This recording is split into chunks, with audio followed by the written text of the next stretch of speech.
Welcome back to my channel. Today I'm going to show you two different varieties of traditional jackfruit steam cakes.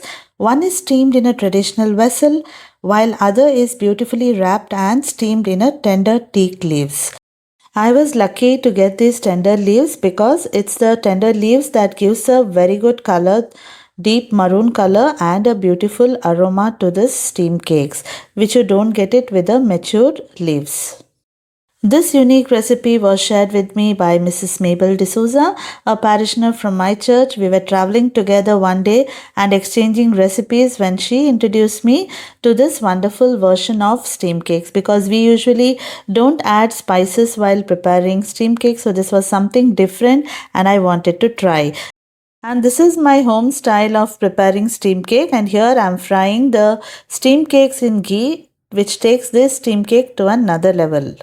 Now let's begin the preparation. Into the grinder, I'm adding 1 kg of parboiled rice, which I had previously soaked, along with 1.5 kg of ripe jackfruit.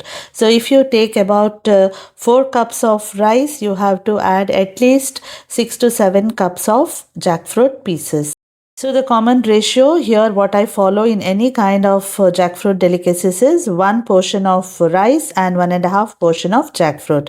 I just added 1.5 cups of coconut, 1 teaspoon of salt to taste, 3 to 4 cardamoms, and here I'm adding 1.5 cups of jaggery. So the jaggery depends upon the taste of the jackfruit. If the jackfruit is sweet, you can add less jaggery, and if it is less sweet, you can add more jaggery.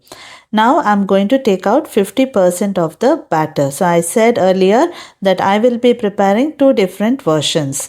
So for the next version, this is the recipe told to me by Mabel D'Souza. Thank you so much for this wonderful recipe. Now I'm adding the spices here. So I've taken 4 red chilies, 1.5 teaspoons of coriander, 1 teaspoon of cumin, 1 teaspoon of fennel seeds and 1 teaspoon of pepper. So I have fried everything and powdered it. While the grinding is on, I will just take out the coconut pieces and chop it finely and keep it ready until my batter gets ready. So here you can see this tool. This is very helpful in taking out the coconut pieces from the shell. You can also take out the pieces and then put it in the mixie and just pulse once. You will get grated coconut. Of late, I had visited different mango and jackfruit exhibitions. So there these tools were available for sale, and now it's been of very use for me in the kitchen. So here I have chopped the coconut pieces. Now I just added it to the first batter that I took out, the plain batter where I have not added any spices. I will grease this tray with ghee and I will pour the batter in it. So this is a very old baking tray. It's my grandmother's baking tray, so it looks a bit old, but I feel it very comfortable in using. This is the second batter where I have added the spices, so you can see a slight change in the color. You can also keep it plain without adding the coconut pieces. Next, I'll show you how to wrap the batter in these tender teak leaves.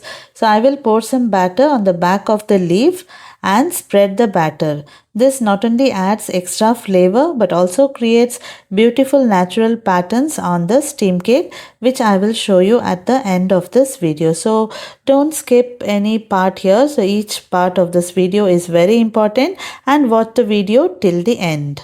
I have placed these ready steam cake parcels in the steam pot. I have placed it in 2 different steam pots. So be cautious while you keep the steam cake. See that there is enough space in between for the steam to circulate and it cooks evenly.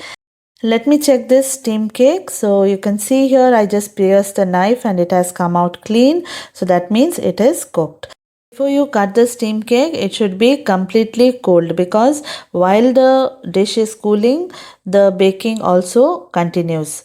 So allow it to cool completely. That is another important step. If you want to enjoy it, then you have to eat it once it is completely cooled. Now I will just cut it and show you the texture, how it has come. You can just see here.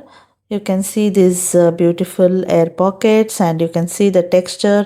You can also see the coconut pieces. So these taste really nice when you are eating the steam cake. Next, I will show you how the steam cake has come out that I had wrapped in the leaf. They say that teak leaf has a lot of nutrition and you must consume it at least once in a year during this season. So I'm just opening the leaf. You can see this amazing color. So this color you get only when you use the tender leaves. And it is well baked, and now I will cut it into slices and I will show you the texture of this too. You can also see those beautiful pattern on the leaf. So that is the reason why I put the batter on the back of the leaf. This steam cake with added spices is totally different in taste from the first version. All that you have to do is you have to just try this recipe and feel the difference and enjoy the taste. Want to take these steam cakes to the next level? Just fry them in little ghee. You will love the crispy outside and the soft flavorful inside. And then if you're making a plain steam cake without jaggery, just with rice and jackfruit, you can enjoy it with chicken sukka, which is a Tulunadu speciality. Thank you.